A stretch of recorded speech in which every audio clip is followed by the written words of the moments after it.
Welcome to 10-Minute Tips with Clearthought Consulting. In this session, we're looking at social media and its impact across the sales funnel. What social media techniques do you use when in order to move people from awareness to purchase and into loyalty? In these sessions, we're using Kotler's rational decision-making model, and we're looking at the sales funnel from awareness through to loyalty. Up on screen, you'll see the measures we're using. So for awareness, what social media techniques are there that you can use? Well, first off, you need to research where your audience hangs out online and be there. So join those forums, follow those blogs, look at your competitor Twitter feeds, who's following them, follow them. You can find people who are researching your or your competitors' products and services.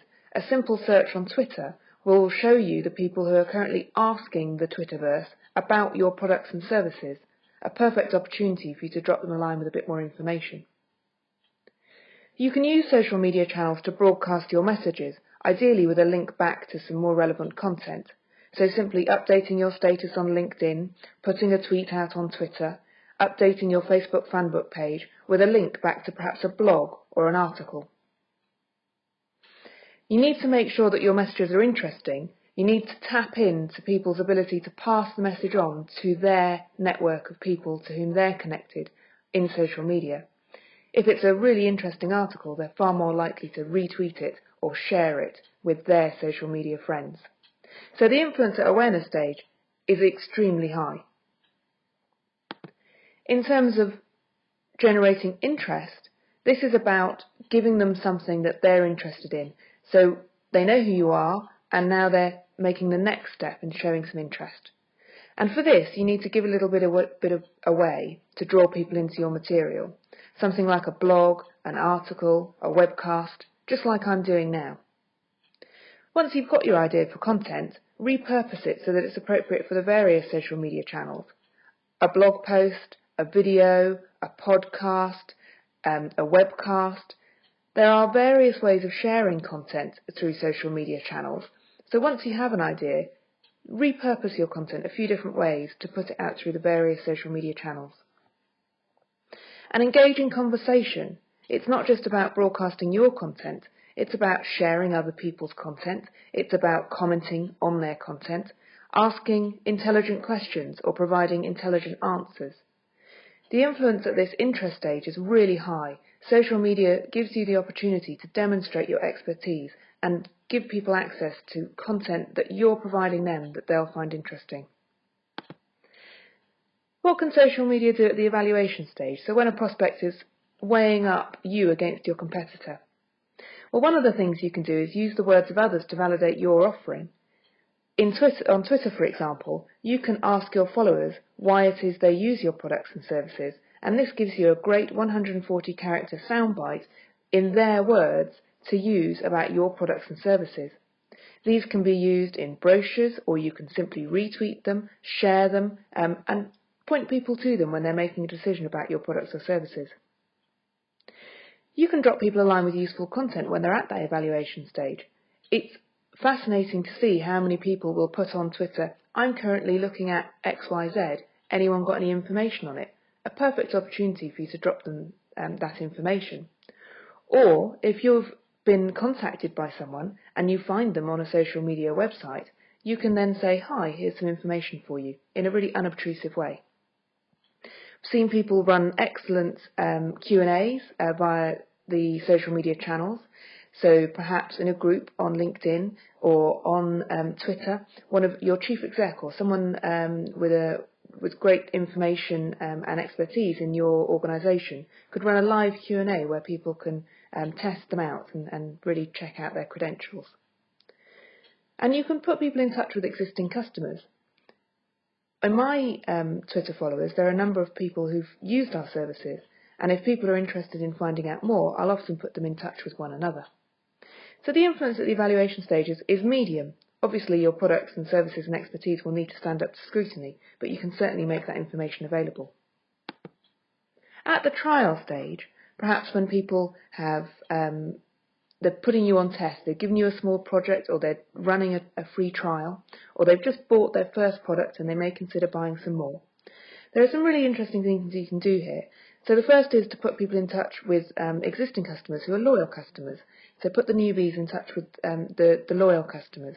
You can do this through a forum on your website, put them in touch with each other on Twitter, and it's fascinating how if you've got a great product or service, your existing customers will definitely be your advocates in this setting.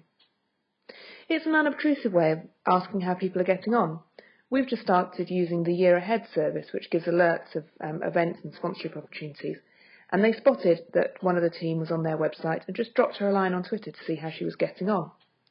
You can also post links to how-to articles and case studies, and perhaps point people who have just bought from you to these articles and resources.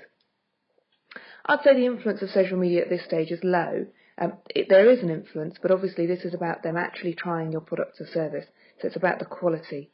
Social media can't make up for poor quality products or services, but it can certainly champion those that are excellent. When we move to adoption, so the decision to really stick with your products or hand over the cash or really invest in a big project, the influence here is low. This is really, as I say, about the quality of your products, but there are some things you can do. I've seen people in social media channels offer discount codes to their followers or time-limited offers.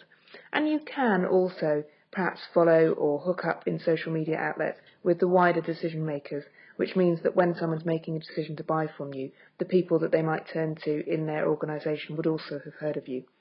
However, I would say this is about person-to-person selling, the skills of your salespeople and the quality of your product or service. However, when we move to loyalty, the influence is really high. Brilliant way of keeping customers informed of new features and offers. If they're following you on Twitter, or they're on a group with you on LinkedIn, or they subscribe to your blog, then it's a fantastic way of just keeping them up to date with the latest and greatest of your products and services. Fantastic cross-sell and upsell opportunities. You can also provide up-to-the-minute service updates and access to help and support. One of our previous clients, Gradwell, has a great little Twitter feed that tells people exactly what's going on with uptime, upgrades, service news, etc. You can also develop excellent one-to-one relationships with customers. It may not be appropriate to take all of your customers out for a drink, but it's certainly appropriate to have a bit of a chat on Twitter. And that can really deepen the relationship that you have with those individuals, so they're more likely to drop you a line if they've got a question or concern about your product or service. And you can also support loyalty by actually helping your customers out. We often tweet links to our customers' products and services, or tell people why we think their services are great, or retweet their content. And by helping them out, they're more likely to stay loyal to you. Bit of a you scratch my back, we'll scratch yours sort of setup. So I would say that at the loyalty stage, social media has fantastic opportunities for organisations who really get the most from it in customer service, deepening relationships, and mutually beneficial arrangements. So if we have a quick recap through the sales funnel, I would say awareness, social media influence is very high, also true at the interest stage. When people are evaluating your products, there's some influence, but I would say it's medium. At trial and adoption stage, really this is about the quality of your products, but there are some things that you can do with social media to help. But at loyalty stage, social media is really, really important and really should be part of your mix. Remember that in social media, authenticity counts. People want to know that they're talking to a real person, and it's very important that you engage in genuine conversations as well as perhaps automated social media updates. You also need to balance between broadcast and conversation. Nobody likes someone who just shouts about themselves all the time. You do need to engage in a conversation if you're going to build those really important one-to-one relationships. And remember also that it's only one part of the toolkit. Social media alone will never equip your sales funnel entirely. You're still going to need those case studies, need that content, need the skills of your salespeople, but social media is certainly a great tool to add to the kit. You've been listening to Clear Thought Consulting. There's much more information at our website at www.clear-thought.co.uk.